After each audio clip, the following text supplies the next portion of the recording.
اونگتے تھے، اور سرکار صلی اللہ علیہ وآلہ وسلم نے ان کی ٹریننگ فرمائی۔ کتابوں میں موجود ہے کہ ایک مرتبہ سرکار صلی اللہ علیہ وآلہ وسلم حضرت امام حسن، حضرت امام حسین رضی اللہ تعالی عنہما کی کشتی کروا رہے تھے، آپس میں پہلوانی کا مقابلہ کروا رہے تھے۔ اب کیا فرماتی ہیں حضرت فاطمہ الزہرا رضی اللہ تعالی عنہ، فرماتی ہیں کہ میں پردے سے دیکھ رہی تھی کہ سرکار لجپال صلی اللہ علیہ وسلم بار بار حضرت امام حسن کو ترکیبیں فرما رہے ہیں، اے حسن اس کو یہاں سے پکڑو، اے حسن اس کو یہاں سے پکڑو۔ میں نے آواز دی، اے لجپال نبی، اے دونوں جہاں کے مالک سرکار صلی اللہ علیہ وسلم، امام حسین جو حسین ہے وہ تو حسن سے چھوٹا ہے، حق تو یہ بنتا ہے کہ امام حسین حضرت حسین رضی اللہ تعالیٰ عنہ کو ترکیبیں کی جائیں، وہ تو 11 ماہ حضرت امام حسن سے چھوٹا ہے، آپ حضرت امام حسن کو ترکیبیں فرما رہے ہیں۔ سرکار لجپال صلی اللہ علیہ وآلہ وسلم نے ارشاد فرمایا، اے فاطمہ، اے میری بیٹی، جو میں دیکھ رہا ہوں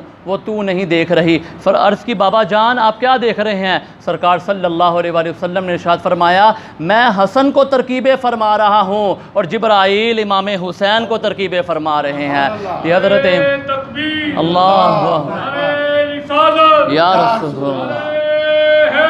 یا علی یا غوث آدم،